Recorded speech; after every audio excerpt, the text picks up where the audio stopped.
Hello, beautiful people. Welcome back to Mental Health Matters, where positivity, education, and normalization is our priority.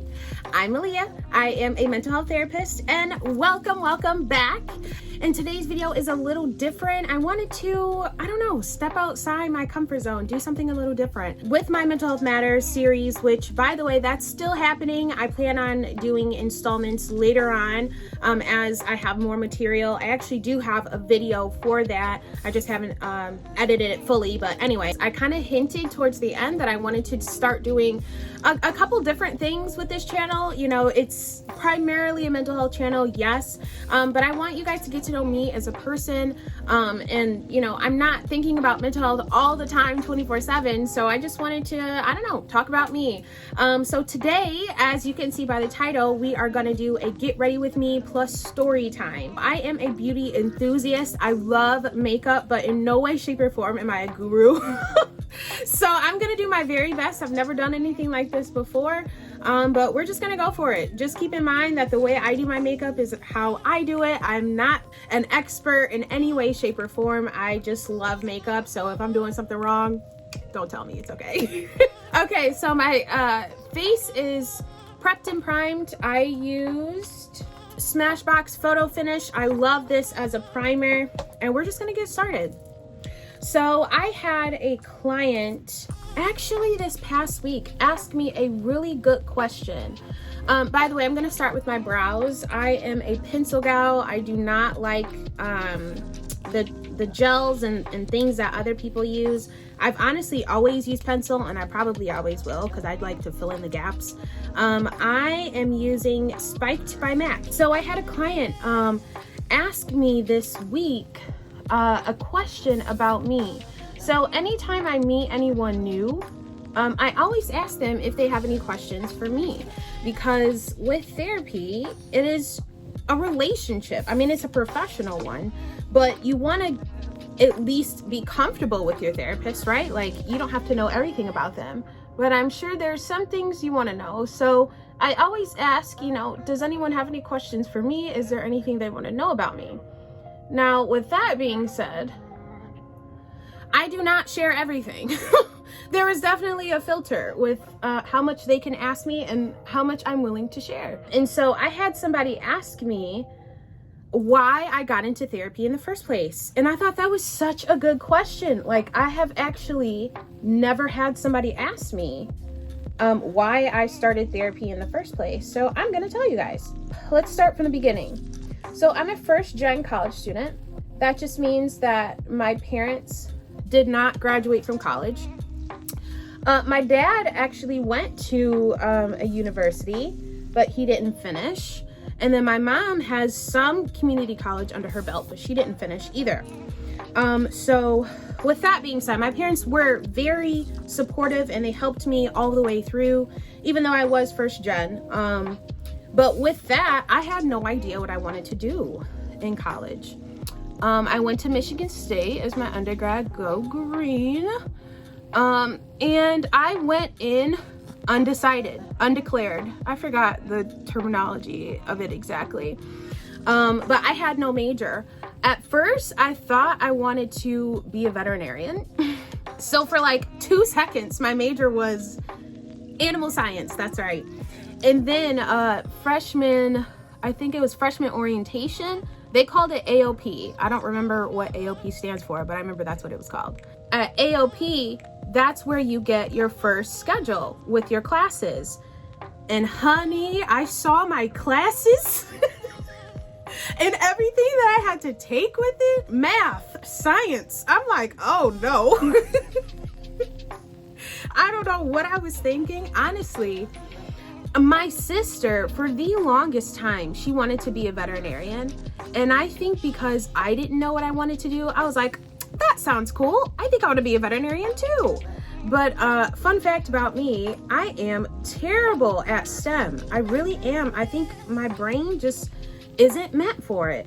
I'm very emotionally intelligent, but STEM, that crap goes right over my head. It really does. And it has been a problem area for me my entire life. Ask my dad. He will tell you stories of us sitting at the table, me crying because I had to do math and I didn't know how to do it. My dad trying to help me with it, getting frustrated because I'm not getting it. It's just a whole thing. So why I chose animal science, no clue. But after I saw my schedule, I was like, no ma'am, somebody please change this. But I didn't know what I wanted to change it to. So I went in undeclared. So I worked very closely with my college advisor at the time, and I knew I wanted to help people, but I knew I didn't want to be a doctor. I didn't want to have anything to do with STEM. And so she asked, like, what were my interests? What did I see myself doing? And I wasn't sure. I just knew I wanted to help people, but also too, I love music. I can sing, but I am very shy. Very shy. I don't like singing in front of people, and I don't take critiques well because I think it's something so dear, like near and dear to me, that I just don't take critiques well at all. So I was thinking, okay, if I don't want to sing, right, I could be like a choral teacher. I was in choir. Shout out to Miss Nevin. She was my favorite teacher ever. One of my favorite teachers. I was like, okay, so I want to help people. So the advisor recommended potentially social work, but I didn't know what social work was really. And then being a choral teacher. So freshman year, I took intro to social work and intro to music theory, which is what choral teachers need. It's like the foundation. And so I took both of those and I was like, okay, whichever one I like, that's the one I'm gonna go for. And intro to music theory, horrible. I ended up having to drop it. It was so hard. Like, I was failing and I was trying so hard. Shout out to any musicians, because music theory is hard. And I was thinking, you know, as a musician, I know how to play the flute. I've been playing the flute since I was in, elementary school, I think. Definitely middle school, but I think I started like 5th grade. I thought it was gonna be easy peasy, but it was not, let me tell you. Okay, what I'm gonna do now, I filled in my brows. I'm going to use my NARS concealer in the color Amande and shake them up. Safe to say that I chose social work over music theory. So then after that, that was my major, social work, after I took the intro and took all the classes and the internships with that. And then in 2017, I graduated from Michigan State with honors with my bachelor's in social work. And at the time, I wasn't sure if I wanted to do grad school, if I was gonna go straight through, if I was gonna take a break. And ultimately, I decided to go straight through. And I got my master's in social work from University of Michigan, go Blue. And I was in and out of there in 10 months, 11 months. I did their advanced standing program, but that was because I had a bachelor's in social work, and because I did pretty well GPA wise, I was admitted into the advanced standing program. Now, I still haven't answered the question, how did I get into mental health? So that's how I got into social work. Honestly, I feel like it was a God thing. I really do, because I did not come out of the womb as a big advocate for mental health. I did share the story about how I was first introduced when my sister was diagnosed with depression. You should check out that video. That is the Mental Health 101 video on depression. Even then, I wasn't gung-ho, yes, this is what I want to do type of thing. After grad school, I started looking for jobs. Now keep in mind, even though I got a master's in social work, you can have different concentrations, meaning, you could concentrate in working with kids. You could do community organizing, which is somewhat macro social work, meaning big picture. There's a lot of different things you can do. All of it, social work is not all micro, meaning clinical stuff. So I actually focused on macro social work. My degree is in social policy and evaluation. And the reason that is a thing in the first place is because of this program that I was in at MSU, where I actually got to go to a men's prison for 1 semester and have classes with inmates. which I thought was so cool. I had to get chosen for this. I had interviewed for it, and they only chose 12 people, and I was one of the 12 that they chose. And in that class, my goodness, I learned so much. All the preconceived notions that I had about prisoners and inmates and policies, like everything was just blown wide open for me, because it just wasn't what I thought it was going to be. You know, you see people on TV and going to jail, going to prison, and I feel like we have all of these preconceived notions about who these people are. But what that class taught me was, one, our system is not just. 2, policies control everything. And 3, these people are humans. You know, they may have made a mistake, but that doesn't mean that they're, you know, all inherently bad people. And so that completely inspired me to focus on policies, because my thought process was, well, I want to make as big of an impact as I possibly can. And so what better way to do that than by tackling these policies that are ruling everything? So that's why that was my focus in grad school. And my full intention was to get a job in policy and somehow elicit change that way. But God had other plans. God had other plans. So, got out of grad school. This was summer of 2018. And obviously, I'm looking for a job. And one of my really good friends, I'm still friends with today, told me she worked at this nonprofit that was hiring. And she basically told me it was kind of a shoo-in. If I sent in my resume, she was going to send it straight to her supervisor, and I was going to get a interview. Now, the truth is, I did not want that job. I didn't want it because I knew I was going to get it. And it was not in the area of focus that I wanted it to be, which was macro social work, policies and stuff. It was clinical. It was a case management position. And case managers are like classic social workers. They help people with resources. They connect them with things in the community. They're overall like generally supportive, but I did not want that crap. I wanted something else. Especially too, I was thinking, man, I got this master's degree, like, I'm better than that. But I think that was kind of full of myself. Like, everybody has to start somewhere, regardless of your accreditations. That's why doctors go to internships and they, you know, practice their craft for a year or two, however, before they actually become doctors. So I applied to a bunch of other jobs and was ignoring my friend who told me about this job that I should apply for. And I didn't hear anything back from the other job. So I was just like, all right, let me apply to this job. And I'm just gonna put a little more on. I just don't like how it's looking. It's looking kind of sheer. So I'm just gonna layer this on a little bit. I'm also doing a very simple look today. My cousin is turning 3 and it's nothing like super fancy. So it's gonna be like one of my go-to basic looks. So long story short, I finally applied to this job that my friend wanted me to apply to, and I got it. And we started working together there.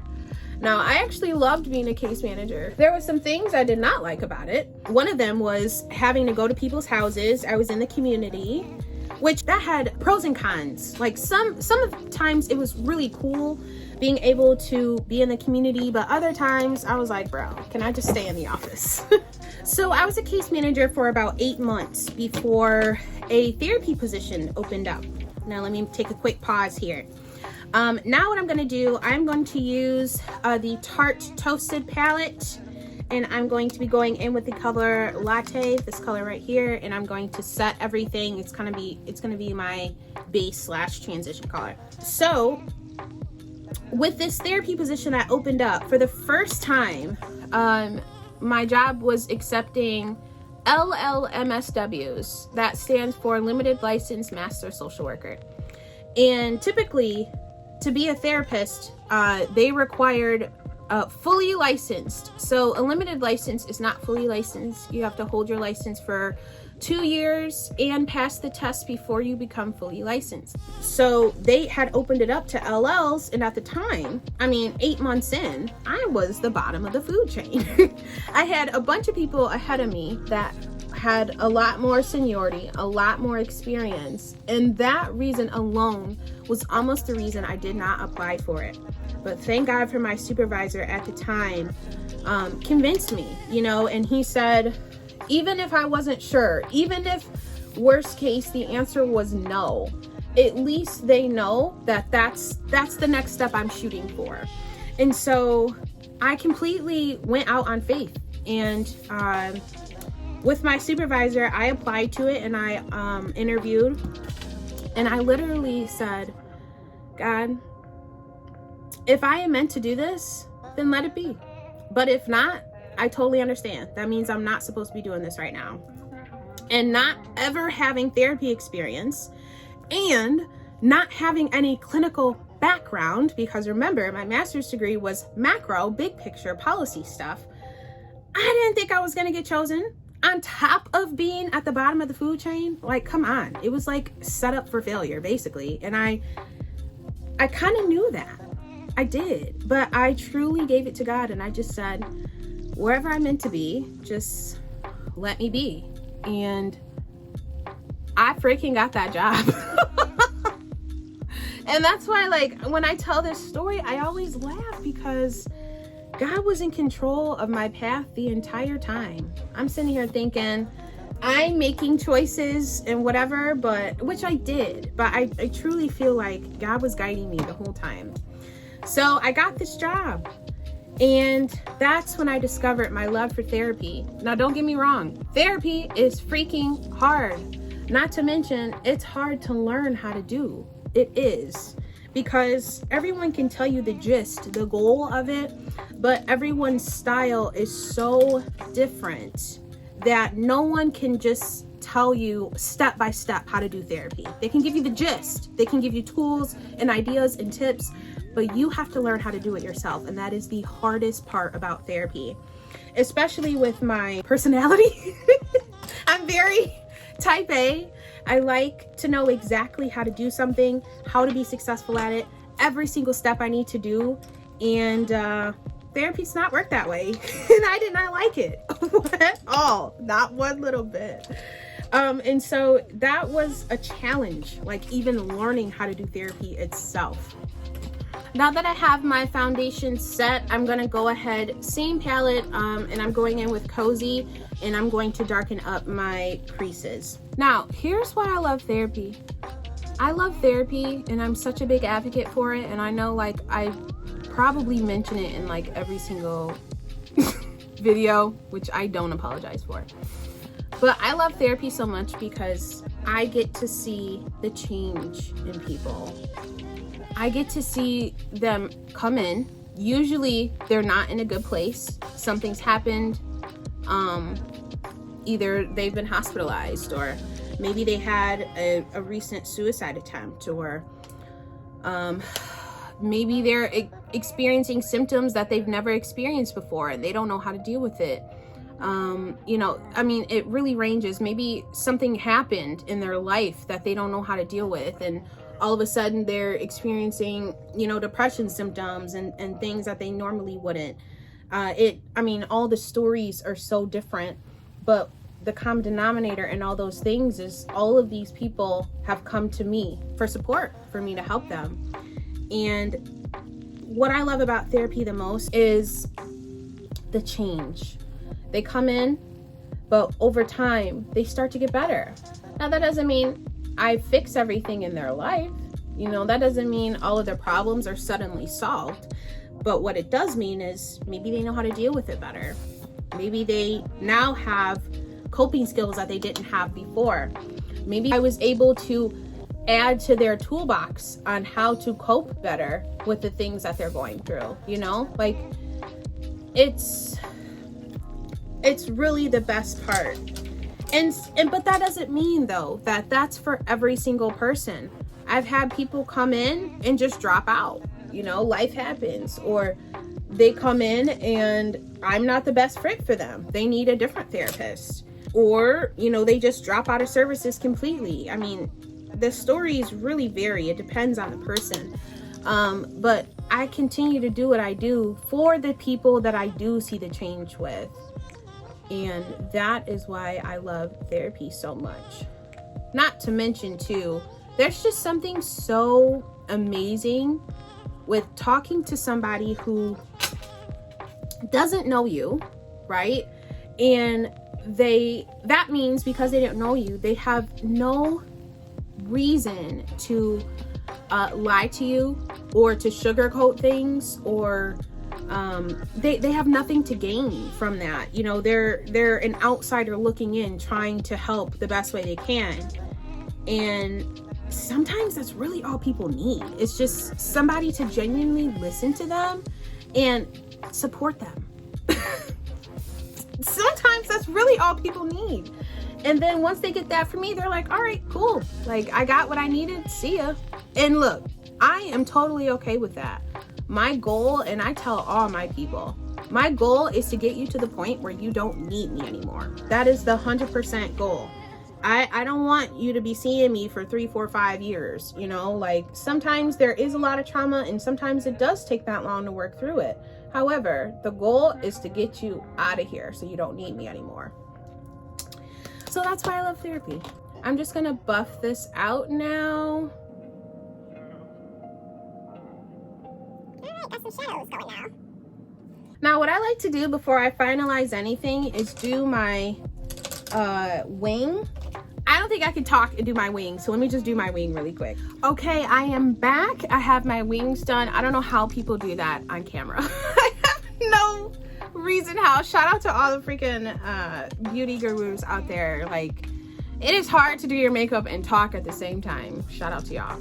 Okay, so what I'm gonna be doing now is applying lashes, and then I'll go back in and refresh the eyeshadow. Now, as I'm doing this, I wanted to tell a crazy therapy story. I have a bunch of them. So if y'all like this, make sure you hit the like button, comment down below, and tell me, you know, that you want more stories like this, because I have a bunch of them. So this story that I'm gonna tell, this is pre-COVID. Keep that in mind. So a lot of things that went on, I don't think would happen now because of COVID and the seriousness of that. Now, with working at this nonprofit that I'm working at, there's a lot of different codes that we have. Codes are for different things to communicate to us, the employees, you know, what's going on in the office. So to be honest, I don't remember all the codes off the top of my head, but one I guarantee you everyone knows is Code Gray. Code Gray means that something is going down in the office. Either there's some type of altercation, and maybe law enforcement has to get called or ambulance has to get called, depending on the Code Gray. But usually Code Grays mean something is going down, stay where you are, don't run towards the noise, run away from the noise. So that's what Code Gray means. So I was in my office with a client. I was conducting therapy with this person. And when a code is called, I forgot to say this part. When a code is called, it's called through our phones, our desk phones, actually. There's like an intercom in the desk phone. So if something's going on, as long as you're in a room with a desk phone, you can hear what's going on. So I'm in my office conducting therapy with this person, and through my phone, I hear Code Gray. And I was like, okay. And my client is like, you know, what does that mean? And I was like, oh, it's fine. You know, something's going on. We're just going to stay in my office and we're just going to, you know, conduct business as usual. Okay, cool. So they call the code. And so I know what that means, but I'm staying calm. I'm in my office. No big deal. And then I start to hear noise. Now, again, remember, we're not supposed to run towards the noise. You run away from the noise. But I'm with somebody in my office, so I can't go anywhere. So it's a little noisy at first, but not too much. So I'm like, you know, let's ignore it. Let's keep going. I'm, conducting therapy, whatever. And then we start hearing cussing. We start hearing yelling. We hear law enforcement come, like literal police officers. My door is closed. So this is just everything we're hearing on the outside. Or I'm sorry, on the inside, hearing what's going on the outside. So we hear the ruckus that's going on and the police officers are yelling. And yet I'm still trying to conduct therapy. But it got so loud. The person was getting arrested. And we can hear the person getting arrested. And they apparently assaulted an officer. So the officer's going off, all of these things. And it got so loud. I was like, let's just sit and wait. Until it's done, because it was just so distracting. How could I possibly do therapy with somebody and that's going on? So we just sat, imagine you're in a room with somebody. I mean, I knew this person, I had been seeing them consistently for a while, but it was still very awkward. Just sitting in silence, listening to everything that's going on outside the door. We hear profanities being yelled. We hear everything under the blue moon. This person's being arrested. We hear the officers. I'm hearing my managers out there. They're trying to calm the situation down. And it just was insane.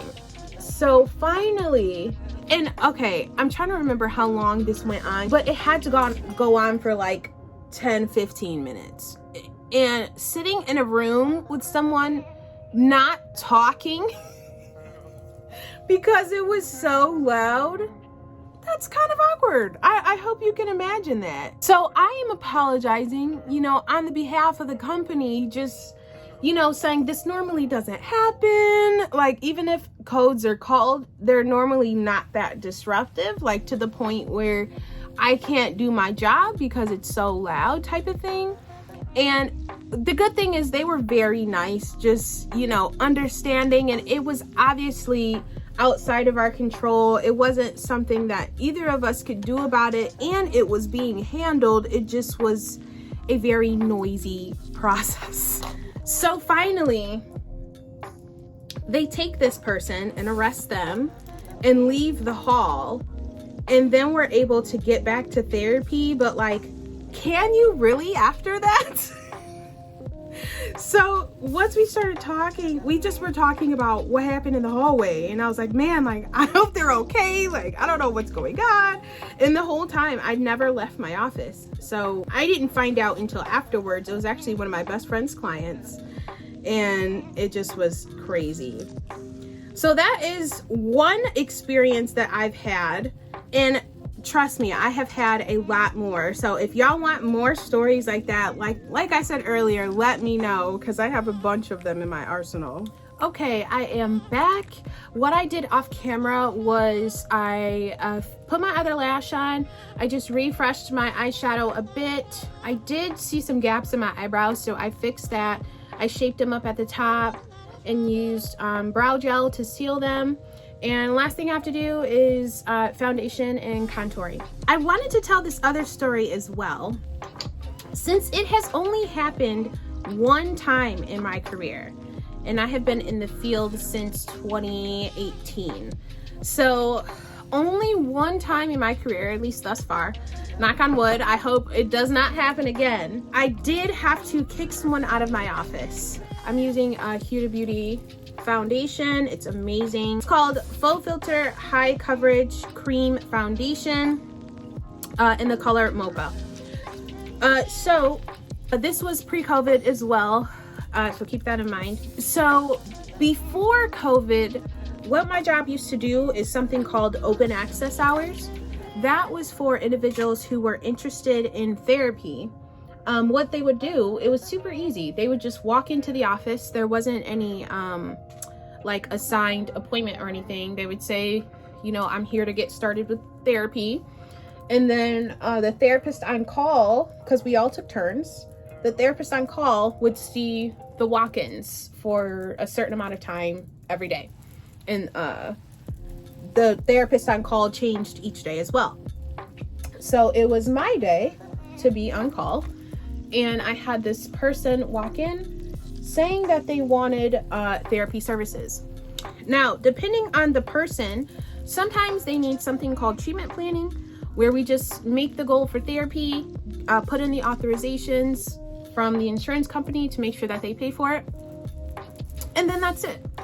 For some people, they need an actual assessment, and if that's needed, then the therapist on call would have to do an assessment with them to determine what their needs are for therapy.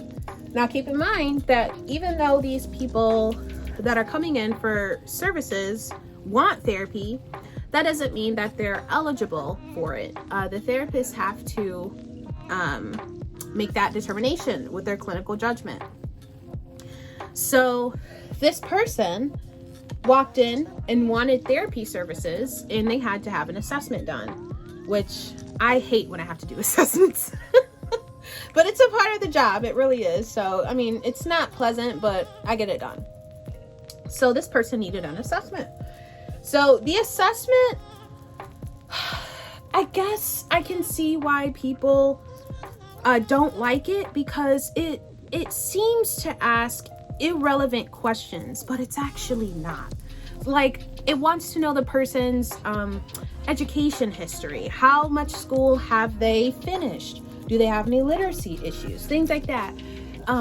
Even though it seems weird or random why we're asking these questions, it's actually helping us out, because if they have issues with literacy, for example, and comprehension, and they don't understand, but their comprehension is really low, then that means insight-oriented therapy may not be best for them, because you have to have some type of insight and be able to comprehend what's going on with you. So, and that would be, something that we assess and measure for, but that's just an example. So this person that came in and needed their assessment done, I went through and started asking questions, and they started giving me a hard time. Why are you asking this? Why do you want to know this? Blah, blah, blah. Which, that is not super abnormal. I answer questions as people ask them, and I explain why I'm doing what I'm doing. It may not make a lot of sense to that person, but if I'm explaining, we use this as a way of making sure you're eligible for therapy or whatever, then that normally helps. So I'm trying to explain to this person why I'm asking the questions I'm asking. Also, I'm using Fenty Beauty's Instant Warmth Bronzer in the shade Cocoa Naughty. So they're asking, why am I asking these questions? And I told them why, and they did not like that answer, why I was asking so many questions. So I got to the education section, and this happened forever ago, and I still remember exactly how it went because it pissed me off. So I asked, what's the highest level of education they've completed? They said, let me finish this.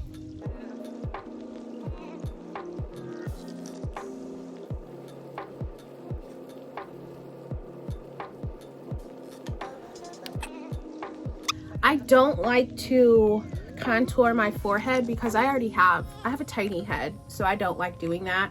And I don't feel like highlighting today, so I'm just gonna set my under eye with Sacha Buttercup setting powder. I didn't use concealer.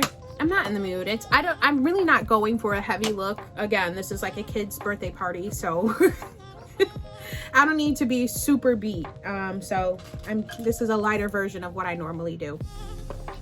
So I get to the education section, and I ask them what's their highest level of education they've completed.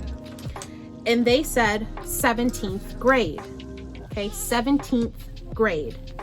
Now, as somebody that has gone to college, I thought they were referencing college. But I mean, my initial reaction was, well, what grade is that? Because I mean, I can't do math that fast. I knew they were referencing like some type of college, but off the top of my head, I didn't know exactly what grade they were talking about. So I asked, what grade? What grade is that? And they went off on me, okay? Off. They were like, oh my God, you're insulting my intelligence. How could you have gone to college yourself and not know what grade that is? Okay, like insulting my intelligence by saying that. Woo, this, that, you know, I'm dumb, I'm this, I'm that. But then what set me off, because people have gone off on me before, unfortunately, and I don't understand why when I'm just trying to help them, but whatever. So people have gone off on me before, but then she called me the B word and I lost it. Because not only was it completely unprovoked, like I was literally just asking a question on what was their highest level of education completed. So it was completely unprovoked, one, but then two, you're gonna call me out of my name? I said, this is over. Please get up and exit my office. I said, you are not going to talk to me like that. Don't talk to me that way. I didn't do anything to you. I asked you a question and you snapped back at me and then proceeded to call me the B word. So you can leave. You're not getting any therapy services from me. And so, of course, that made them mad. And they were like, oh, call me all types of B's and H's and all these things. As we were walking out, I was like, yep, that's exactly why I'm not servicing you. So you can get out. And right after that, I was so mad. I was like shaking. And have you ever like started crying, but not because you're sad, but because you're so angry, like you don't know what else to do? That was me. I was like crying mad and I was shaking, but like I was crying because I was pissed, because I wanted to punch somebody in their face, but you know, can't do that. So I proceeded to tell my supervisor, told her everything that happened, and she was like, oh yeah, you had every right to do that. And what people don't understand is, yes, we're here to service you, and yes, we want to help you, but we are not your punching bags. You don't get to talk to us however you want to, and you know, be rude, because who are you? Just because you're the customer, that doesn't mean you're always right, boo. So my supervisor backed me up 100%, and I refused to work with that person, and she understood and agreed. Because again, I mean, my job is to help you, but that doesn't mean you get to talk to me any old kind of way and be rude. So that was the one and only time I ever had to kick someone out of my office. And to this day, I do not regret it. Not at all. I'm gonna wrap up and put on blush, highlighter, and then my setting spray and my nose ring, and I will be back. And with that, guys, we are all set. Thank you so much for watching. Hopefully you like this look and how everything turned out. Don't forget to like, comment, subscribe, and share. Let me know if you guys want more content like this, and I will see you in my next one. Bye.